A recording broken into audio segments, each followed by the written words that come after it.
Hi there, and welcome back to another episode of Spirit Seers Cocktail Corner. I'm Steve, and today we're going to make the corn and oil. The corn and oil is kind of a misleading name because there's no corn or oil in this drink, thank goodness.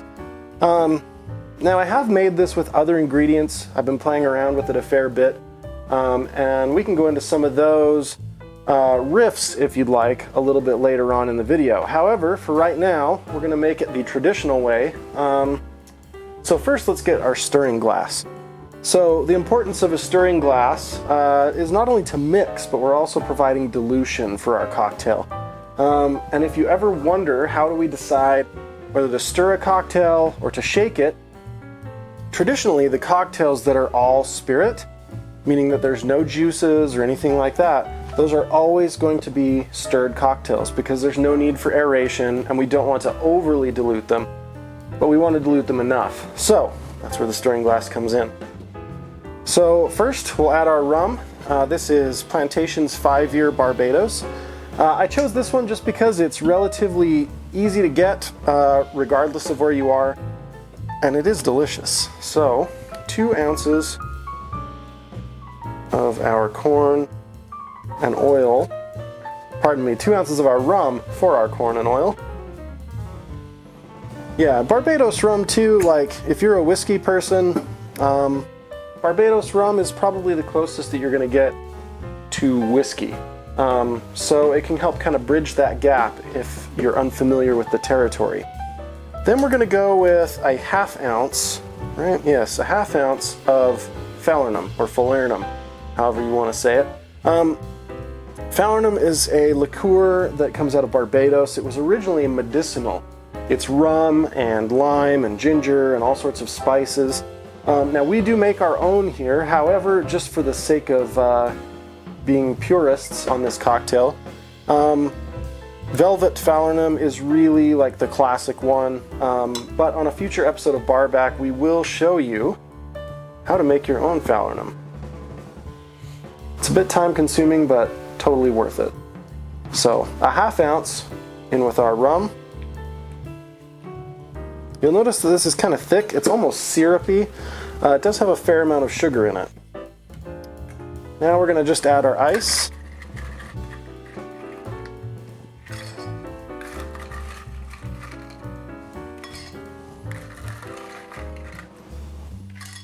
You kind of always want ice above the liquid.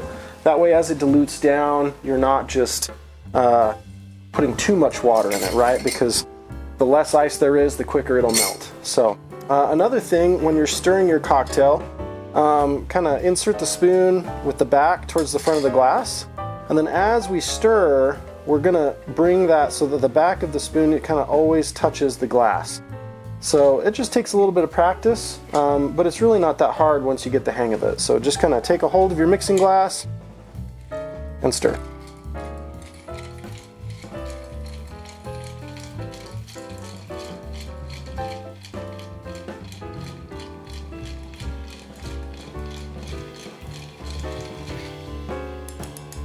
So now there's a lot of condensation on the outside of the glass, so we kind of know at that point that we're done stirring. We don't want to dilute it too much, and then we'll strain it into our glass. Now when you're straining a stirred cocktail, you have a couple options. You can go with the old reliable Hawthorne strainer. They will snap right on top of there. Or you can do it the proper way and go with a julep strainer. So you kind of have to hold it there in place. There's no wrong answer. You do whatever you feel comfortable with or whatever you have, of course. So there we have our corn and oil. It's kind of this beautiful golden clear color. Of course, because there's really not a lot to it. We've only got these 2 ingredients. I've had this one before. I'll go ahead and taste it again and give you the notes. But it is really delicious, especially as things start to get cold. Like here in Utah outside right now, it's in the high 20s, and so this kind of hits the spot.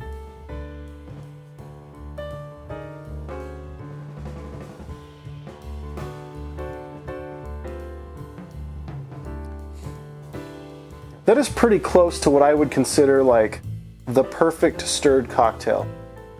Now what I mean by that is it's very approachable. Most stirred cocktails are very bold and in your face. When I think about stirred cocktails, I think of the Manhattan, the Sazerac, the Negroni, all of these big and robust flavors that, maybe for someone who isn't that into cocktails yet, maybe hasn't acquired so much of those tastes, this could perfectly suit them. It's very vanilla and caramel forward. It is a tad sweet because there is a lot of sugar in the Falernum, but it has this wonderful spiciness to it. And by spiciness, I mean like classic baking spices, like Christmas candle. And so for someone who may not be super familiar with those spirit-forward cocktails, this is kind of that perfect doorway to introduce them to some of those things. This is a very mellow and agreeable rum, and all we've really done is sweeten it a bit, add some delicious spice and just hints of lime, and sweeten it a fair amount. And so really, I don't know of anybody who probably wouldn't enjoy this cocktail. So with that in mind, maybe give it a shot. If you do decide to try it, let us know down in the comments below what you thought. Be sure to like and subscribe to our channel if you haven't already. We've got tons of great stuff planned and you wouldn't want to miss it. There's also a link down below to our Teespring where you can snag an awesome shirt or any number of other things. And you'll also find a referral link and a discount code for Surfside Sips. I didn't use any in this video, but we do love them, and if you need some classy cocktail straws, stop by over there, use our discount code, get 20% off. So until next time, keep the spirits.